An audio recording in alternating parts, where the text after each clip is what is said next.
We have an update to Lady Gaga's performance, the halftime performance at the Super Bowl. So exciting. So according to Billboard magazine, their sources, they say that Lady Gaga will be performing solo, which is a big deal because if you look at like all the past previous halftime shows, it's almost like an unofficial rule that there are collaborations with big artists or bands or even just like a guitarist like Slash. So according to Billboard, she will be performing solo. She's been practicing. If you follow her Instagram, she's been practicing like in her tent or like in her back lawn. So she has like her own little stage so she can practice 24/7 according to her.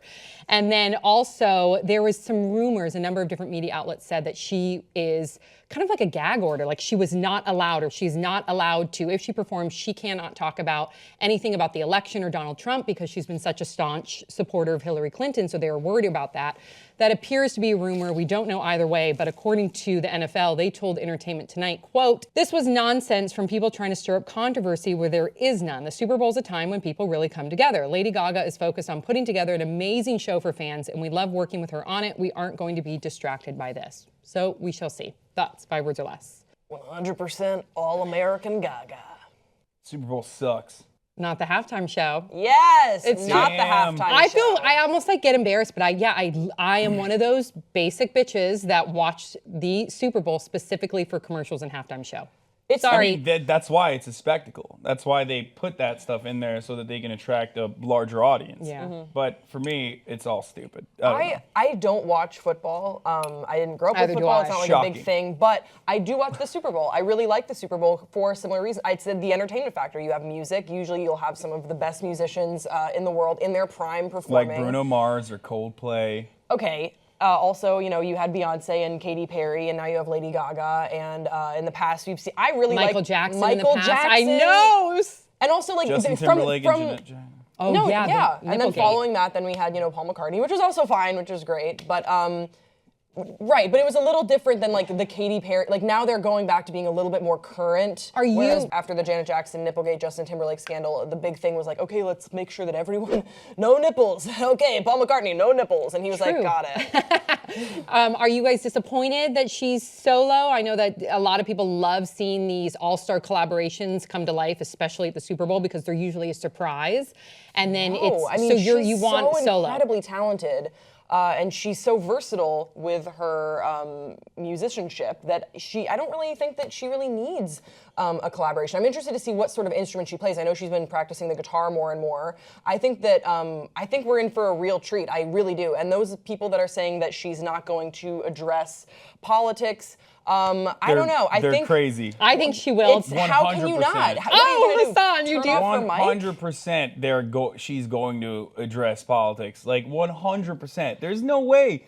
Lady Gaga is all politics. Like her persona that she's crafted around herself largely has a lot to do with like LGBT rights, so many different different activism, like different movements that she's the center of. She's definitely going to talk about it. She's been a vocal advocate of Hillary Clinton from the start. She even pushed for a campaign for what do you call it? For faithless electors to not vote for Donald Trump but vote for Hillary Clinton instead. It was frivolous, but still, she's definitely very politically involved as an artist, and I truly appreciate her because she usually knows what she's talking about rather than like Rob Schneider, who just kind of fucking threw the ball up in the air on MLK Day. But I think it's safe to assume that's the first time Rob Schneider has ever been compared to Lady Gaga. yeah, but yeah, she's definitely gonna talk about politics.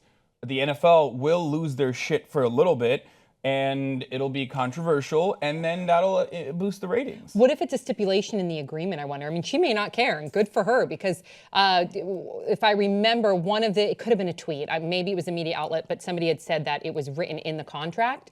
Again, this is probably hearsay, but if it's written in the contract and then she does do what's against the contract, then she won't be paid. But perhaps she doesn't care about that. Maybe she just wants to push this, political social agenda that she has, that she's been very good at doing thus far in her career. It wouldn't surprise me if it was written in the contract. The Super Bowl is a marketing machine. It's the most marketed event of all time. Every slot is incredibly expensive to buy ads on. Like, we talk about the ads leading up to it. It's like the height. It's the epicenter of consumerist capitalist mentality. So because of that, obviously they want it to be brand safe. because of that. That's why they freaked out on Janet Jackson and Beyonce. Or Beyonce. With last year, with she had a and- big agenda with making sure that she really spoke out for Black Lives Matter, and good for her for doing that. But a lot of people didn't think that was a good idea. But so many more people watched the Super Bowl after the Super Bowl was over because of that. And the NFL's not stupid. They're aware that actually kind of increases their footprint, and they're probably kind of on board with it, even though they publicly have to say no, because when they're selling ad revenue ahead of time, they have to be like, well, don't worry, there's no controversial stuff. Pepsi-Cola, Coca-Cola, like, definitely come on board. But then after the fact, they're like, this was a good decision. That's a really good point, because we talked about the Beyonce's segment, and it wasn't her halftime show, but we talked about her performance at the Super Bowl halftime show way longer than I think the year prior we talked about Katy Perry's performance. There was a certain longevity to the Super Bowl being inserted into the public discourse. It was extended far beyond its sort of expiration date, because there was all this controversy surrounding it. So I have to think that it's a little bit of an intentional decision, knowing that you have such a lightning rod figure who doesn't shy away from the spotlight and from speaking her mind and for sticking up for what she feels is right, like Lady Gaga. That's absolutely got to be intentional. That's interesting. So NFL is fully aware. They're just playing the game. They are the puppets We're pretending. also going to get a great McCartney show thing, out though. of it too. Yeah. Like, it'd be different if like Lady Gaga was not this amazing performer, a pop icon already, and it'd be different if maybe I'm trying to think of it was like a Bruno Mars. No, I'm trying to think of like a lesser, like an up and Coldplay. coming like rising star that wasn't. that made it, that had some sort of that had- social or political yeah, message, but didn't have the reach of Lady Gaga and Who's so talented, the legacy of yes. Lady Gaga already. So we're gonna get a great show out of it, but I agree with Haas. There's a good gonna be point. a political message. Yep. Okay, so please share your thoughts in the comment section below. We'll see you next time.